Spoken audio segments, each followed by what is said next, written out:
Hey budget gardeners, Vita Loca here. Join me today for a day that I've been waiting for, and maybe you've been waiting for too. As we plant a whole bunch of these annuals, I need to be done with this. This is the middle of June, so let's go.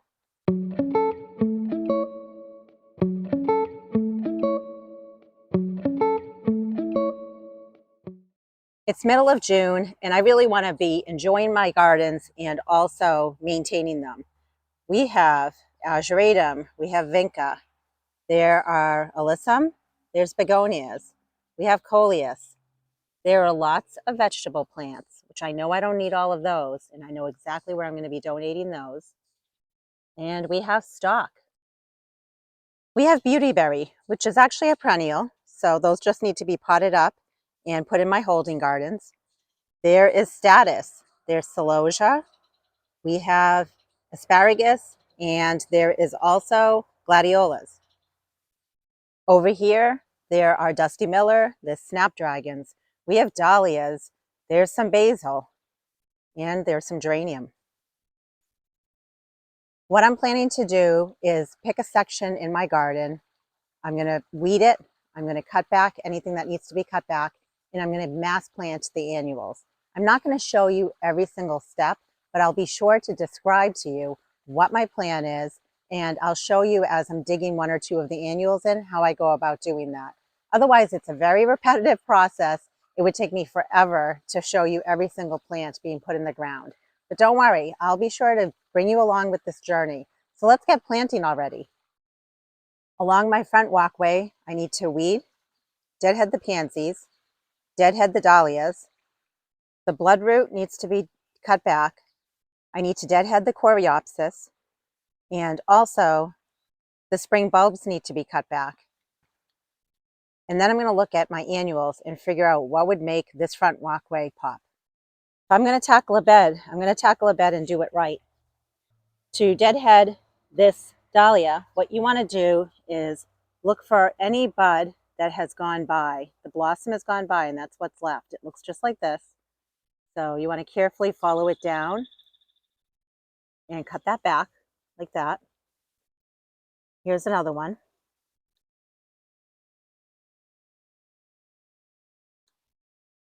And I want to show the difference between what I just cut back, which is a spent blossom, and the actual bud of a dahlia that still needs to bloom. That's what that looks like there. I don't want to break it, but you'll notice it's more of a circular shape, and this is more oblong.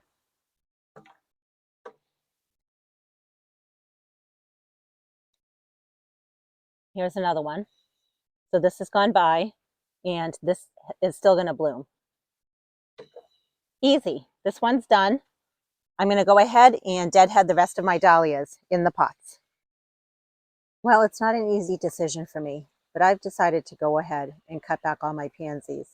They've become very leggy, and they need to be cut back at this time. Let me show you how I do that. So when I'm cutting them back, I definitely want to take these pieces that are sprawling to the side and cut it back as close as possible to the base where there's still some growth.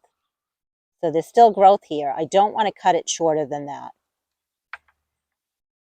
And the hope is that this plant will reflush and put out new blooms.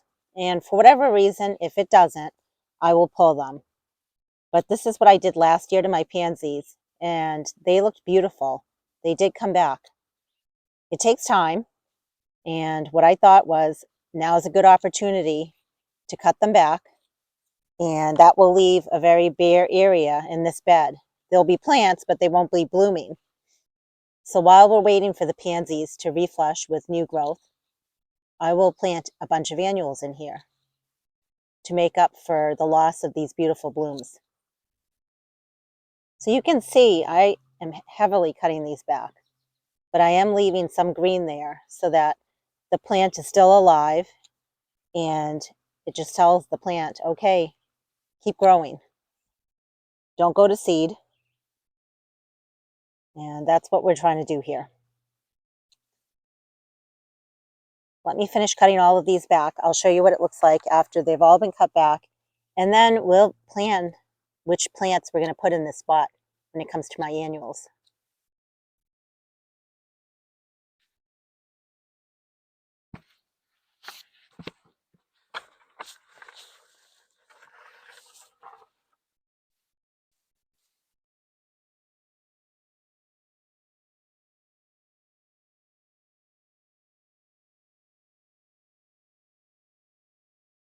Cutting back plants, especially plants that are blooming, is a hard thing for a gardener.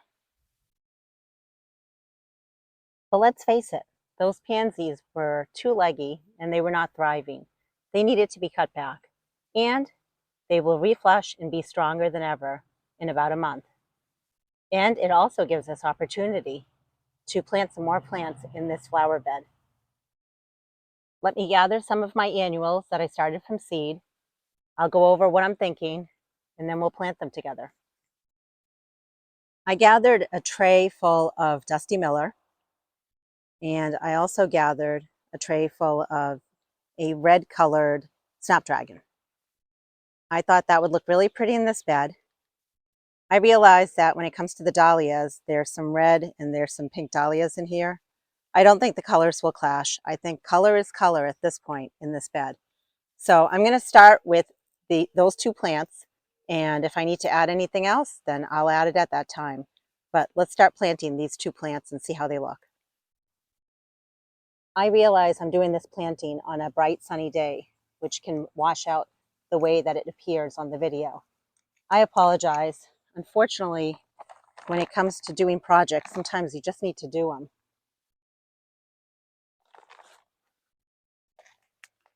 I had one Dusty Miller that survived the winter, and I feel like there's a reason it survived. It's trying to tell me it needs more in this area.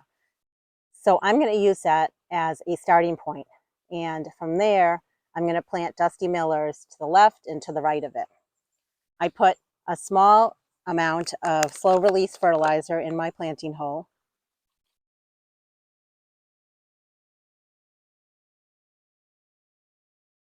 And I'm just pushing down on the Dusty Miller. I want to make sure it's deep enough, just to the base of the plant. I'm just spacing them out the distance of this hand shovel here.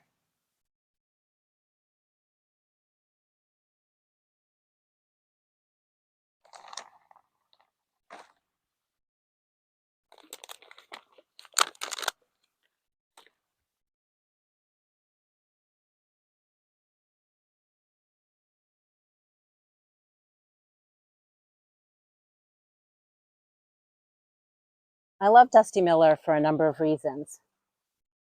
Number one, because of its silver foliage.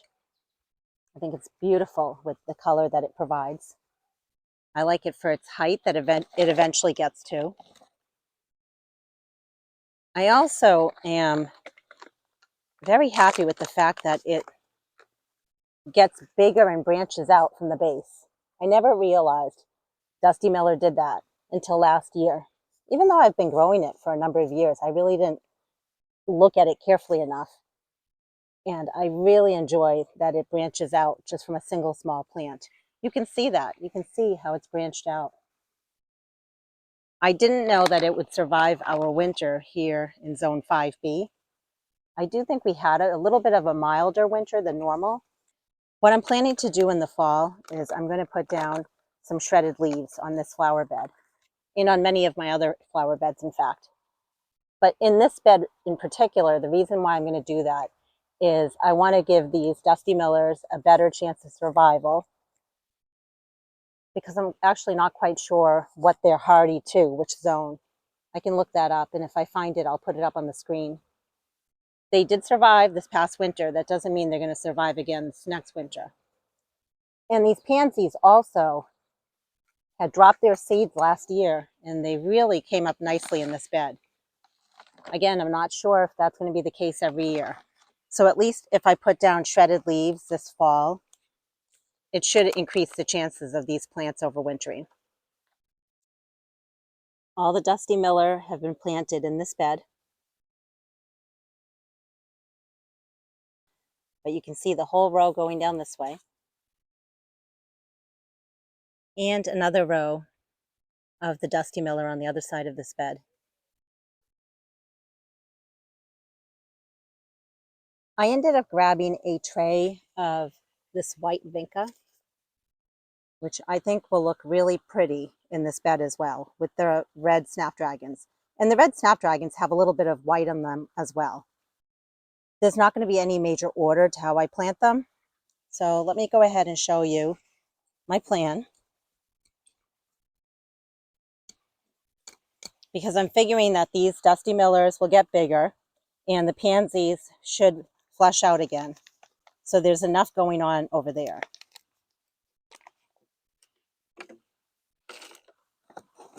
So I'm going to put some more slow release fertilizer in the hole. The roots on the Vinca are not too bad. They don't need to be teased apart.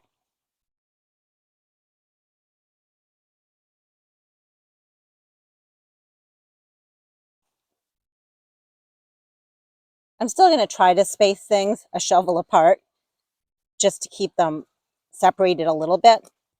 The hope is that these plants will all get bigger and bush out.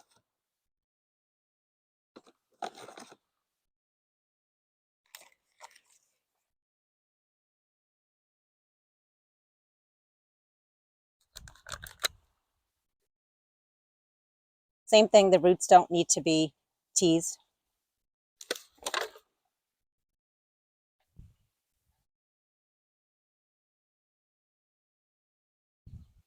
I'm just planting them as deep as they were in the pots, not any deeper than that.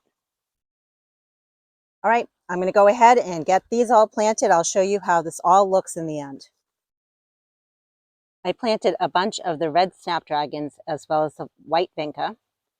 I said I wasn't going to do a pattern, but if you've been watching my videos for any amount of time, you know I often garden with some sort of a pattern in mind. So right over here, we have the red Snapdragon, and then you can see the white Vinca. There's one over there, there's one on the left, and I pretty much just alternated the red with the white the best that I could, and I put them throughout the center of the bed. I still have plenty of pockets that I can fill with flowers. I'm thinking of putting the yellow Snapdragons in here. So I am going to go ahead and get those planted next. I planted some yellow Snapdragons in here. So you can see right there's the white Vinca. Right here is the red Snapdragon. And then I have a yellow Snapdragon right over there. And I basically planted Snapdragons wherever I had some open space in between the red and white flowers.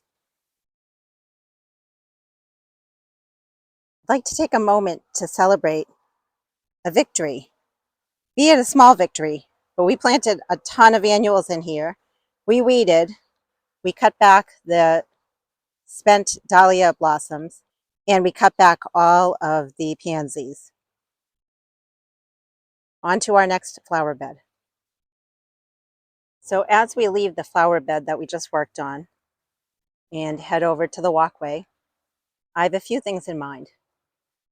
I want to cut back plants that have already gone by, like the Bloodroot and the spring bulbs. I also need to deadhead the Coreopsis. And then we'll plant some flowers in here. When it comes to cutting back my Bloodroot, I'm basically just cutting it all the way down to the bottom.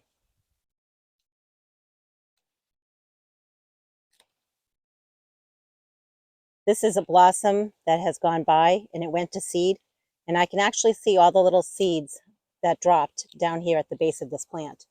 And what's exciting is next year I'll end up with a ton more Bloodroot. And when it comes to the Coreopsis, I should have deadheaded these a while ago, but better late than never. I'm just going to snip at the base of each flower stem.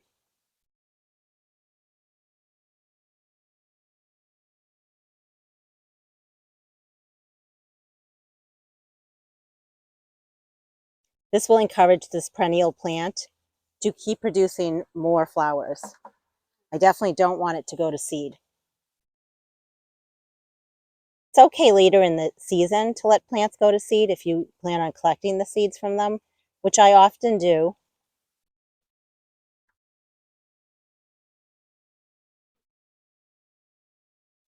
What a great feeling. I've been meaning to do that for a while.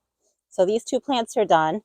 One other thing I wanted to show you was what I do with some of my spring bulbs that have gone by. This is Muscari or grape hyacinth, and even though it's still slightly green, I really just want to cut it back at this point because I just want this bed to be done and look good for the summer. And it's really in my way as I'm trying to plant some annuals in here. So I'm just going to cut them at the base.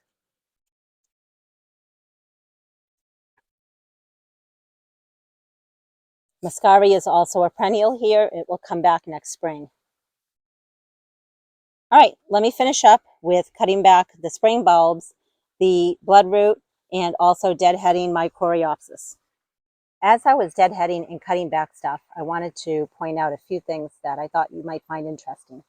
Here is the leaf of the bloodroot, and if you look carefully, it has like a red sap to it. That's part of the reason why they call this bloodroot. It kind of looks like the color of blood. And also, here are a bunch of the seeds that the bloodroot dropped.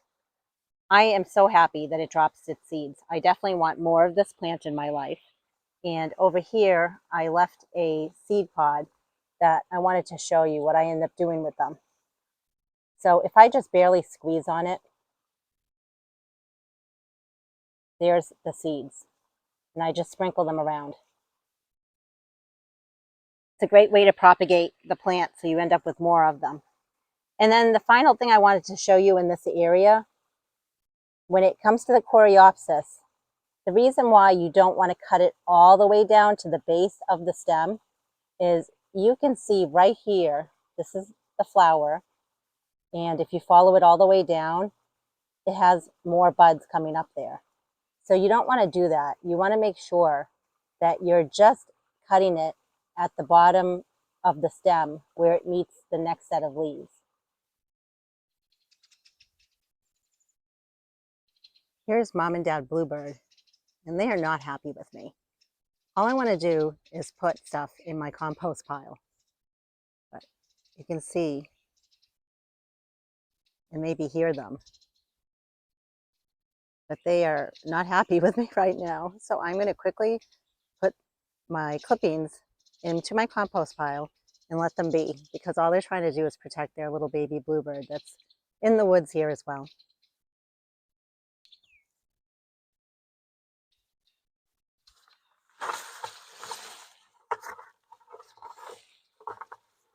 I realize that I'm adding a lot of greens into this pile here. So I have some wood shavings that I got for free from a local lumber yard, and I will be mixing those into this pile with these greens and adding some water, because you want to make sure in your compost that you have about equal parts of browns and greens. The pile is at 120 degrees Fahrenheit, which is really hot. 130 kills off the weed seeds. So once I mix it, add some water, add some oxygen, it will heat it right back up into the gray part, which is where we want to be. Okay, Mama Bluebird, I'm leaving your area. Do not fear. So cute. Look how much cleaner it looks just by cutting back the bigger leaves of the bloodroot and the scraggliness of those spring bulbs. The Coreopsis should start blooming again within a matter of a week or so. What I think I'm going to do now is I'm going to place a bunch of dahlias in here. I want to start with dahlias because, well, one, I have a lot of them. And also, I planted them here last year and they looked really pretty in this area. Also, they're blooming right now, and it's always nice to have some instant color, especially in this walkway bed. So let me start placing them and I'll show you what I come up with. I placed the dahlias in a way that there's a certain pattern, and I had a certain amount of colors I wanted to use up. So I basically have over here a darker pink, then a white, and then a light pink. And then the pattern repeats, dark pink, white, light pink, all the way to the end. I'm going to plant one with you, and then I'll plant the rest by myself. First thing I'm going to do is check and see if I need to deadhead this at all. Not on this side. These are all buds. These are all buds, except for that guy.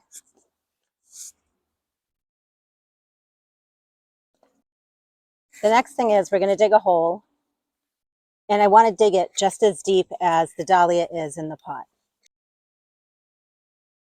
So before I put fertilizer in here, let's take this out of the pot and take a peek and see what it looks like. You can see the tubers right there. I'm just going to loosen it up a little bit.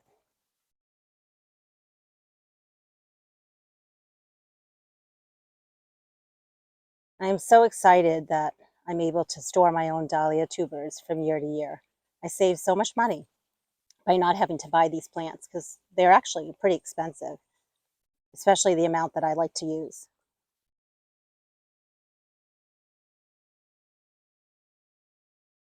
I often see butterflies and bees. All the pollinators love the dahlias. Dahlias do best in full sun, so they do very well out here along the front walkway. Some slow release fertilizer.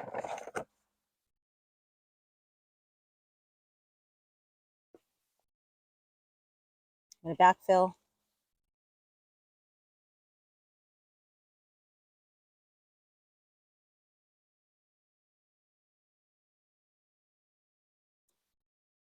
This fall, I will show you how I go about digging these dahlias up and how I properly store them for the winter months because they do not survive in the ground here in my zone 5B climate. All done. Let me get the rest of these dahlias planted now. It's later in the day, but I just finished planting the dahlias. I think they came out beautiful.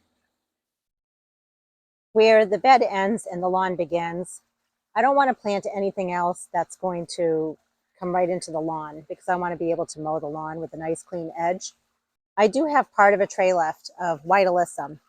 I just want to plant them on the edge there between where the dahlias are and where the lawn is, but not too close to the edge. I counted and I have about 10 alyssum. So I have 10 holes and I spaced them 2 hand shovel lengths apart. I'm going to show you how I go about planting one alyssum and then I'll do the rest myself. Just going to put a little bit of slow release fertilizer. The roots don't look too bad, so I'm not really going to mess with them too much.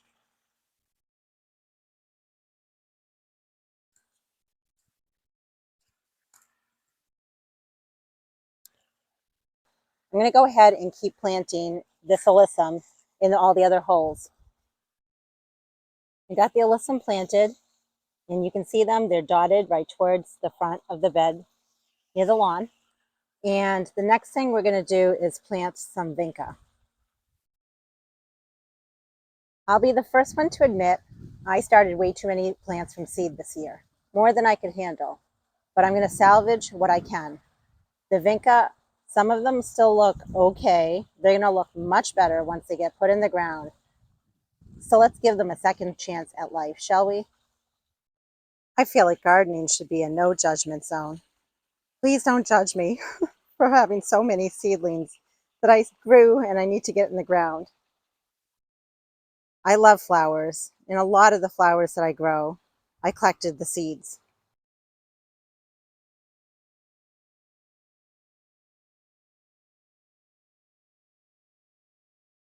I'm getting to it, one flower at a time.